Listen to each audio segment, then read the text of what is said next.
Uh, my first and third hour had to finish lesson 6 and then also do lesson 9. My fourth hour, the class was a little longer yesterday than my other classes. You know, they only did lesson 9 today.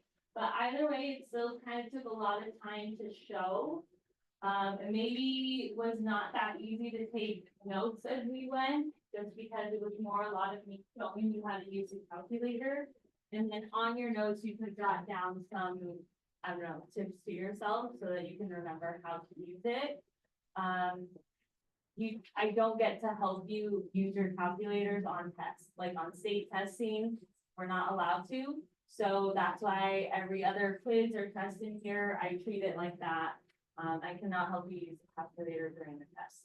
But I do let you use notes on quizzes at least, so you could write to yourself things like, you know, if you're typing something in the Desmos, to type this in a cell and then your numbers. And then in a different cell, you can type in things like stats and how to make it tell you stuff. Like that is something you could have taken notes on. I didn't like directly tell you that you needed to write that down. But that's something that you could use this class time to make sure that you write stuff down that will actually be helpful to you. When we do the binder check, I only hold you accountable to what we actually did in class. So keep that in mind. Definitely shouldn't have completely blank papers, but I can understand if you didn't like necessarily word for word answer every question in there. It's mostly for you for notes, and then I check them just to hold you accountable and give you a project grade report. So there's that. You were supposed to be able to do basically everything you did or you learned while I was gone. Today I showed you how to do it with graphing technology. So Desmos.com is the one we were using. It'll be accessible on all your quizzes, on all your unit tests, just not on your state testing. So that's why I still highly recommend you get your own graphing calculator, or once you get your school IDs, the bookstore lady can check one out to you and then you don't have to pay anything, so long as you don't lose it. But that is something that I still highly encourage people to do. And also, I know there's a few questions on your quiz that have you reading from the calculator screen, and it'll ask you questions like, how many data points are there? But not showing you any of the data, just showing you the calculator screen. So looking at this calculator screen, how many data points were there?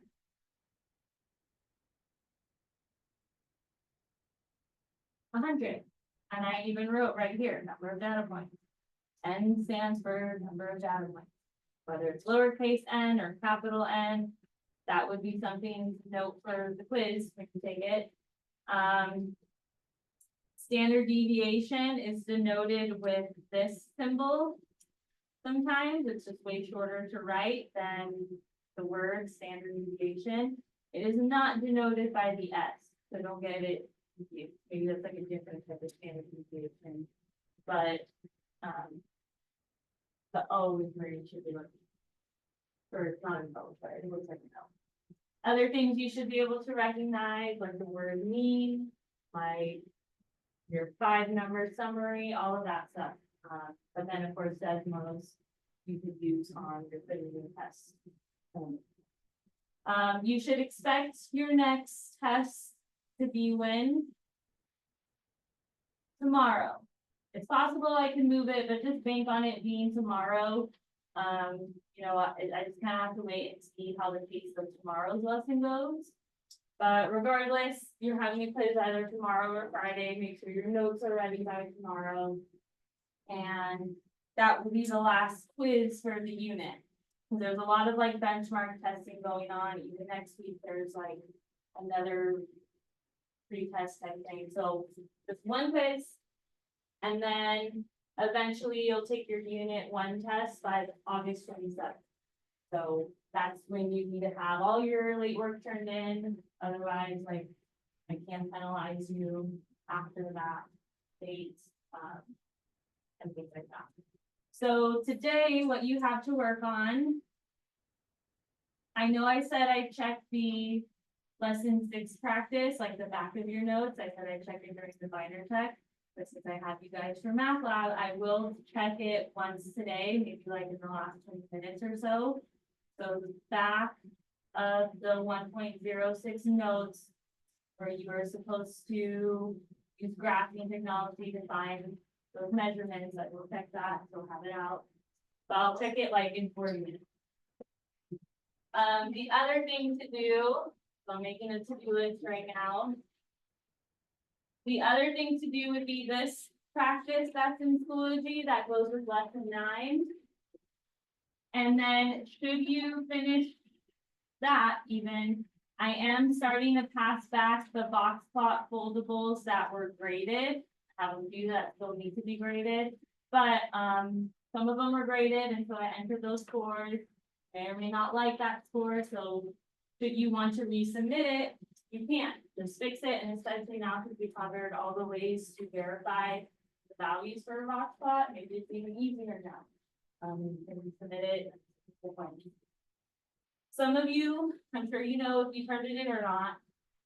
If you don't remember turning it in, then maybe you still have it on you and want to use past time to finish it. But these 3 main things. I don't imagine that anyone will have free time unless they're done with this and every other practice so far. I did have someone that was kind of an overachiever last hour, and so he started the study guides. So I haven't mentioned the study guides at all, because we're not fully through the unit, we're about halfway. We just have a few lessons left. But when the time comes, this is what you'll use to prepare for that unit 1 test.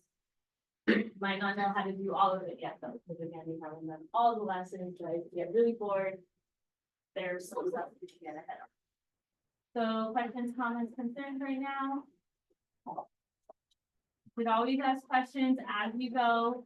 But I would always like leave the last 20 minutes to do problems for everyone on the stream to see, but you can always ask ahead of time. You can let me know when you know, but that's your to-do list.